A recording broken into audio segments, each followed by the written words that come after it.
محترم ناظرین کرام، السلام علیکم۔ حضرت سیدنا بلال حبشی رضی اللہ تعالیٰ عنہ کے پاکیزہ اوصاف اس قدر ہیں کہ مختصر وقت ان خصائص کو بیان کرنے کے لیے ناکافی ہے، مگر آپ رضی اللہ تعالیٰ عنہ کا ایک وصف بے مثل و بے مثال ہے، اور وہ ہے عشق رسول صلی اللہ علیہ وآلہ وسلم۔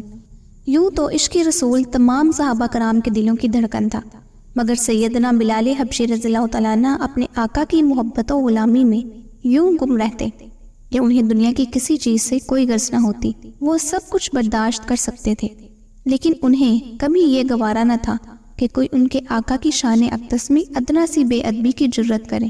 اسی عشق کامل کے طفیل سیدنا بلال رضی اللہ تعالیٰ عنہ کو دنیا و آخرت میں ایسا مقام و مرتبہ اور وقار ملا کہ ان کی قسمت پر رشک آتا ہے۔ یہ ان کے عشق کا کمال تھا کہ مشکل سے مشکل گھڑی اور کٹھن سے کٹھن وقت میں بھی رسول اللہ صلی اللہ علیہ وآلہ وسلم سے وصال کا شوق انہیں تڑپاتا رہتا، حتیٰ کہ جانکنی کے وقت بھی حضرت بلال رضی اللہ تعالیٰ عنہ کو اپنے وصال کا ملال ہونے کے بجائے اپنے محبوب سے وصال کی خوشی تھی۔ آئیے اپنے دلوں میں عشق رسول صلی اللہ علیہ وآلہ وسلم کو اجاگر کرنے کی نیت سے حضرت بلال حبشی رضی اللہ تعالیٰ عنہ کے عشق رسول کا واقعہ سنتے ہیں۔ حضور صلی اللہ علیہ وآلہ وسلم کے وصال کے بعد سیدنا بلال رضی اللہ تعالیٰ عنہ مدینہ کی گلیوں میں یہ کہتے پھرتے کہ لوگو، تم نے کہیں رسول اللہ صلی اللہ علیہ وآلہ وسلم کو دیکھا ہے تو مجھے بھی دکھا دو۔ پھر کہنے لگے کہ اب مدینے میں میرا رہنا دشوار ہے، اور شام کے شہر حلب میں چلے گئے۔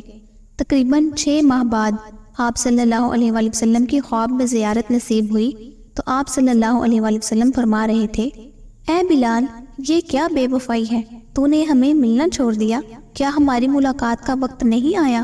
خواب سے بیدار ہوتے ہی اونٹنی پر سوار ہو کر لبیک یا سیدی یا رسول اللہ صلی اللہ علیہ وآلہ وسلم کہتے ہوئے مدینہ منورہ کی طرف روانہ ہو گئے۔ جب مدینہ منورہ میں داخل ہوئے تو سب سے پہلے مسجد نبوی پہنچ کر حضرت بلال رضی اللہ تعالیٰ عنہ کی نگاہوں نے آپ صلی اللہ علیہ وآلہ وسلم کو ڈھونڈنا شروع کیا، کبھی مسجد میں تلاش کرتے اور کبھی حجروں میں۔ جب کہیں نہ پایا تو آپ صلی اللہ علیہ وآلہ وسلم کی قبر انور پر سر رکھ کر رونا شروع کر دیا اور عرض کیا، یا رسول اللہ صلی اللہ علیہ وآلہ وسلم، آپ نے فرمایا تھا کہ آ کر مل جاؤ، غلام حلب سے ملاقات کے لیے حاضر ہوا ہے۔ یہ کہا اور بے ہوش ہو کر مزار پر انوار کے پاس گر پڑے۔ کافی دیر بعد ہوش آیا۔ اتنے میں سارے مدینہ میں یہ خبر پھیل گئی کہ مؤذن رسول حضرت بلال رضی اللہ تعالیٰ عنہ آ گئے ہیں۔ مدینہ طیبہ کے بوڑھے، جوان، مرد، عورتیں اور بچے اکٹھے ہو کر عرض کرنے لگے کہ بلال، ایک دفعہ وہ اذان سنا دو جو حضور صلی اللہ علیہ وآلہ وسلم کے زمانے میں سناتے تھے۔ آپ رضی اللہ تعالیٰ عنہ نے فرمایا، میں معذرت خواہ ہوں، کیونکہ جب میں اذان پڑھتا تھا تو اشہد ان محمد رسول اللہ کہتے وقت آپ صلی اللہ علیہ وآلہ وسلم کی زیارت سے مشرف ہوتا اور آپ صلی اللہ علیہ وآلہ وسلم کے دیدار سے اپنی آنکھوں کو ٹھنڈک پہنچاتا تھا۔ اب یہ الفاظ ادا کرتے ہوئے کسے دیکھوں گا؟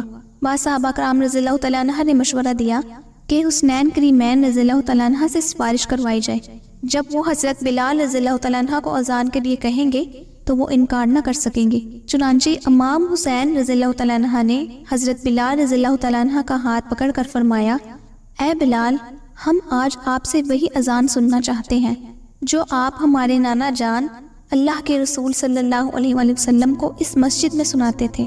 اب حضرت بلال رضی اللہ تعالیٰ عنہ انکار نہ کر سکے، لہٰذا اسی مقام پر کھڑے ہو کر اذان دی جہاں حضور صلی اللہ علیہ وآلہ وسلم کی ظاہری حیات میں دیا کرتے تھے۔ بعد کی کیفیات کا حال کتب میں یوں بیان ہوا ہے، جب آپ رضی اللہ تعالیٰ عنہ نے با آواز بلند اللہ اکبر کہا، مدینہ منورہ گونج اٹھا۔ آپ جیسے جیسے آگے بڑھتے گئے جذبات میں اضافہ ہوتا چلا گیا۔ جب اشہد ان لا الہ الا اللہ کے کلمات ادا کیے، گونج میں مزید اضافہ ہو گیا۔ جب اشہد ان محمد رسول اللہ کے کلمات پر پہنچے تو تمام لوگ حتیٰ کہ پردہ نشین خواتین بھی گھروں سے باہر نکل آئیں۔ رکت و گریہ زاری کا عجیب منظر تھا۔ لوگوں نے کہا، رسول اللہ صلی اللہ علیہ وآلہ وسلم تشریف لے آئے ہیں۔ آپ صلی اللہ علیہ وآلہ وسلم کے وصال کے بعد مدینہ منورہ میں اس دن سے زیادہ رونے والے مرد و زن نہیں دیکھے گئے۔ اللہ عز و جل اپنے حبیب صلی اللہ علیہ وآلہ وسلم کے صدقے آپ کے درجات بہت بلند فرمائے۔ چلے میرے ساتھ ایک مرتبہ درود شریف پڑھ لیجئے۔ اللہم صلی علی محمد وعلی آل محمد کما صلیت علی ابراہیم وعلی آل ابراہیم انک حمید مجید اللہم بارک علی محمد وعلی آل محمد کما بارکت علی ابراہیم وعلی آل ابراہیم انک حمید مجید۔ حقیقی عشق وہی تھا کہ بلاوا آئے اور بندہ سر کے بل دوڑا چلا آئے۔ اللہ عز و جل ہم گستاخ سیاہ کاروں کے دلوں کو بھی حضرت بلال رضی اللہ تعالیٰ عنہ کے جیسا منور فرما دے، آمین یا رب العالمین۔